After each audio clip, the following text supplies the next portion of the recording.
Halo semuanya, selamat datang di panduan visual kita kali ini.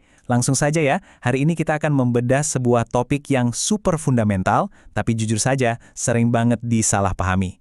Kita akan membahas tuntas tentang bagaimana sih menguasai waktu dan pola pikir yang tepat saat berdoa. Mari kita bongkar sama-sama konsep-konsep esensial yang saya yakin akan benar-benar mengubah cara Anda memandang komunikasi spiritual Anda selama ini. Nah, pernah nggak sih Anda merasa doa-doa yang sudah dipanjatkan itu kok kayaknya belum terwujud? Ini adalah pengalaman yang sangat-sangat manusiawi. Kita semua pasti pernah ada di titik di mana kita sudah meminta dengan sepenuh hati, tapi balasannya seolah cuma keheningan. Perjuangan emosional saat merasa doa kita nggak terjawab itu sangat universal. Tapi tenang saja, lewat penjelasan hari ini kita bakal melihat kalau ternyata mungkin ada elemen-elemen waktu dan kondisi yang tanpa sadar sering kita lewatkan. Untuk agenda kita hari ini, simple saja. Kita akan mulai dari makna hakiki sebuah doa, lalu lanjut ke waktu utama dikabulkannya doa, kemudian kita bahas syarat agar doa terkabul, dan terakhir, kunci pengakuan dan kesucian. Oke, kita masuk ke bagian pertama, makna hakiki sebuah doa. Sebelum kita ngobrolin soal kapan dan gimananya, kita harus benerin dulu nih asumsi dasar kita. Kalau kita lihat dari akar bahasa Arabnya, yaitu da'a yad'u da'watan atau da'a yad'u du'an. Artinya ternyata bukan cuma sekedar meminta loh, tapi juga menyeru, memanggil, mengajak, bahkan menjamu. Ini menunjukkan kalau doa itu sebenarnya bukanlah tindakan pasif di mana kita cuma duduk diam nunggu nasib. Secara linguistik, doa itu tindakan yang sangat aktif. Kita lagi secara sadar memanggil dan mengajak Sang Pencipta untuk terlibat langsung dalam hidup kita. Konsep ini digambarkan dengan sangat luar biasa oleh Al-Qadhi Iyad. Beliau bilang kalau doa itu sendiri adalah ibadah yang hakiki. Kenapa coba? Karena tindakan kita meminta itu sendiri sudah menunjukkan kepasrahan diri kita sepenuhnya kepada Allah dan jadi penegasan kalau kita memohon hanya kepadanya. Jadi poin krusialnya begini, bahkan ketika doa Anda belum secara fisik terwujud di depan mata, tindakan Anda meminta itu saja sudah dicatat sebagai bentuk ibadah dan penyerahan diri yang paling tinggi. Luar biasa kan? Lanjut ke bagian kedua, waktu utama dikabulkannya doa. Sekarang mari kita bahas tentang jendela emas ini. Maksudnya, waktu-waktu prime time di mana peluang doa Anda buat dijawab itu melonjak drastis. Sangat menakjubkan kalau kita perhatikan, waktu-waktu prima ini terpetakan secara indah dalam rutinitas harian dan mingguan kita. Mulai dari jeda singkat antara azan dan iqomah, yang katanya nggak akan ditolak, lalu turun ke momen fisik terendah kita, yaitu ketika sujud. Lanjut ke penghujung sore di hari Jumat setelah waktu asar, sampai akhirnya masuk ke dalam keheningan sepertiga malam. Ini tuh ritme alami yang bisa langsung banget Anda aplikasikan setiap hari. Coba deh Anda bayangkan kesunyian di sepertiga malam, benar-benar ada rasa takjub dan khusyuk yang luar biasa di momen penghujung malam ini. Seperti yang disebut dalam surah Az-Zariyat ayat 18, ini adalah waktu di mana orang-orang beriman memohon ampunan. Di saat seluruh dunia lagi tertidur lelap, Anda terbangun dan meminta. Percaya deh, itu menciptakan sebuah koneksi spiritual yang gak ada duanya. Nah, di luar rutinitas harian tadi, ada juga momen-momen situasional dan tahunan yang super spesifik. Misalnya, sebaik-baik doa adalah pada hari Arafah. Terus, ada momen yang kelihatannya sederhana banget seperti saat turun hujan.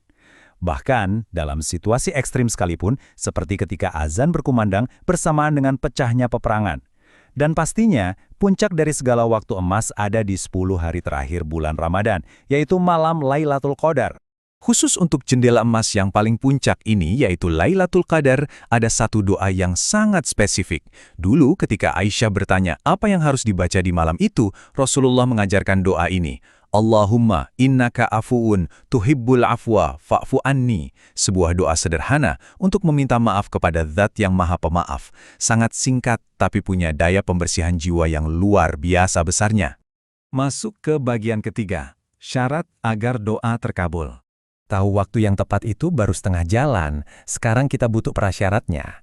Ibaratnya, doa itu nggak bisa berdiri sendiri. Dia harus dibarengi 6 hal utama ini. Usaha yang optimal, menyambung hubungan baik dengan Allah, ikhlas, berdoa tanpa henti, mengesahkan Allah, dan mengakui kesalahan, serta menghindari semua yang haram.